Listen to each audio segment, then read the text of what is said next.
Kaulah muda yang disayang oleh Tuhan.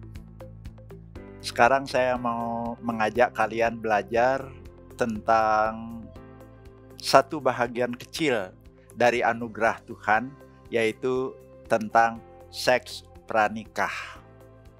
Dari Alkitab kita tahu bahwa salah satu berkat yang indah dan menyenangkan di dalam perkawinan adalah seks. Tapi ingat, catatannya adalah di dalam bingkai nikah. Tidak sebelum menikah dan tidak di luar pernikahan. Banyak orang yang mengatakan seperti ini. Oh, kalau seks di luar menikah, saya tahulah itu nggak boleh. Tapi kalau seks pranikah, masa tidak boleh? Wong kita loh, kalau beli baju, kan kita cocokkan dulu. Kalau misalnya kita coba, ukurannya pas, semuanya pas, ya saya beli baju itu. Tapi kalau misalnya nggak pas, ya saya nggak usah beli, sekalipun sudah coba. Tapi persoalannya kan hubungan seks beda dengan urusan mencoba baju. Tapi ada juga orang yang bilang begini, loh saya sudah pasti kok akan menikah. Sudah diminta, sudah lamaran kok. Tinggal tunggu aja setelah selesai ini kan ya setelah selesai pre-wed nanti ya udah akan menikah begitu ya. Udah pasti kok akan menikah. Tapi siapa yang menjamin 1 jam, 1 hari, beberapa hari, atau 1 bulan ke depan, siapa yang tahu? Kan nggak ada yang tahu. Tapi ada juga yang bilang begini, loh saya suka, pacar saya mau, terus kenapa situ yang keberatan? Kenapa situ yang usil, melarang-larang? Bukan itu persoalannya. Tapi sekarang saya mau mengajak kita bersama-sama belajar dari firman Tuhan. Saya membacakan 2 firman Tuhan. Yang pertama dari Kejadian 28. Allah memberkati mereka. Lalu Allah berfirman kepada mereka, beranak cuculah. Kejadian 1 ayat 28. Kemudian ayat yang kedua diambil dari Kejadian 2 ayat 24. Sebab itu seorang laki-laki akan meninggalkan ayahnya dan ibunya dan bersatu dengan istrinya sehingga keduanya menjadi satu daging. Nah, dari 2 ayat ini mari kita coba perhatikan urutannya. Kejadian 1 ayat 28 urutannya itu adalah Allah memberkati. Setelah itu baru ada perintah beranak cucu, dan beranak cucu itu kan melalui hubungan seksual. Dari sini sebenarnya kita tahu urutannya itu pemberkatan nikah mendahului hubungan seksual. Pemberkatan nikah mendahului beranak cucu, bukan hamil duluan baru diberkati pernikahannya. Bukan begitu urutannya.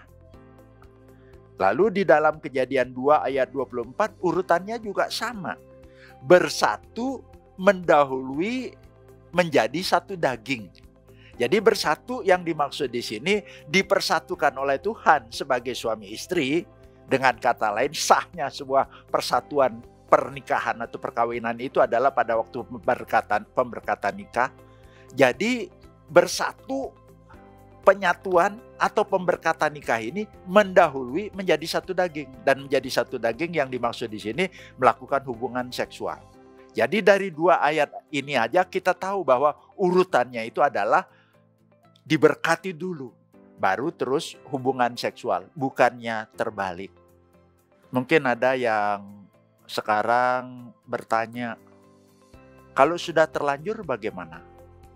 Kalau sudah terlanjur setelah mendengarkan bagian ini, ayo sekarang mulai. Sekarang stop. Kalau setelah mendengarkan ini masih tetap melanjutkan lagi, saya khawatir nanti setelah menikah tidak ada keindahannya. Yang ada itu adalah satu hidup penuh keraguan, hidup penuh ketakutan. Kenapa? Karena sudah ditegur oleh firman, tapi masih tetap saja mengabaikannya, melanggar. Pasangan akan terus hidup di dalam keraguan, terus akan bertanya-tanya. Andai kata misalnya tidak sampai lanjut seperti itu, sebelumnya bisa terjadi hal yang benar-benar merugikan. Cinta bisa berubah jadi benci. Ingat contohnya Amnon sama Tamar. Amnon begitu cinta kepada Tamar. Lalu dia itu begitu ingin melakukan hubungan seksual kepada Tamar. Segala cara ditempuh, tapi coba lihat, setelah dia melakukan hubungan seksual dengan Tamar, mendapatkan tubuh Tamar, dikatakan di situ cintanya berubah menjadi benci.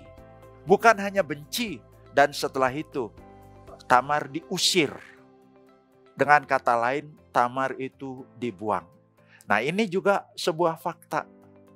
Anggaplah, oh ini belum menikah. Tapi bisa jadi justru perempuan rugi. Kenapa rugi? Karena tadi itu laki-laki sebelum mendapatkan tubuh wanita dia cinta banget. Tapi setelah dia mendapatkan, dia tidak cinta lagi. Kenapa? Karena yang diinginkan sudah didapat. Apalagi kalau dia berpikir misalnya, walah perempuan kayak gini begitu gampang saya dapetin. Tapi nggak cocok jadi mamahnya anak saya di kemudian hari. Lalu apa yang dilakukan? Dengan berbagai alasan dia akan memutuskan. Dia akan membuang begitu saja. Terus yang rugi siapa?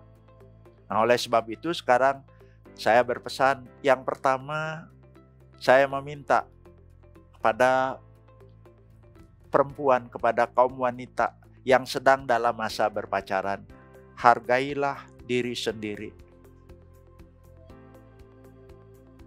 Kalian itu seperti rem dalam sebuah kendaraan. Dan pacar kalian itu yang laki seperti gas dalam sebuah kendaraan. Kalau remnya diinjek kenceng, mobil itu tidak akan pernah bisa melaju. Akan berhenti. Nah, biarlah kalian yang boleh memegang kendali ini. Rem diri kalian. Jangan beri kesempatan untuk apa? Dipermainkan. Hargai urutan yang Tuhan beri. Kalau kalian tidak mau diperlakukan seperti tisu yang setelah dipakai akan dibuang. Tapi kepada para kaum lelaki, pada kaula muda yang sekarang ini sudah dikaruniakan oleh Tuhan pacar, saya berpesan, kalau enggak boleh saya memohon. Saya memohon apa? Kalau kalian mensyukuri pacar yang Tuhan beri, maka kalian akan menjaga, akan menghargai, dan tidak akan merusak pacar yang Tuhan sudah Tuhan berikan itu. Kalau kalian diberi sesuatu, kalian berterima kasih. Kan kalian jaga baik-baik tuh yang dikasih. Dan tidak akan merusaknya. Loh, emangnya dengan saya melakukan hubungan suami istri merusak? Ya merusak. Kenapa? Karena sudah merenggut mahkota kesucian yang seharusnya itu hanya boleh ada pada waktu pernikahan. Tapi pada waktu itu dilakukan sebelumnya. Maka nanti setelah menikah, keindahan itu, kenyamanan itu sudah tidak ada lagi. Itu namanya merusak. Oleh sebab itu, syukurilah pacar yang diberikan dengan cara menjaga, menghormatinya, menyayanginya, dan tidak meminta sesuatu sebelum waktunya.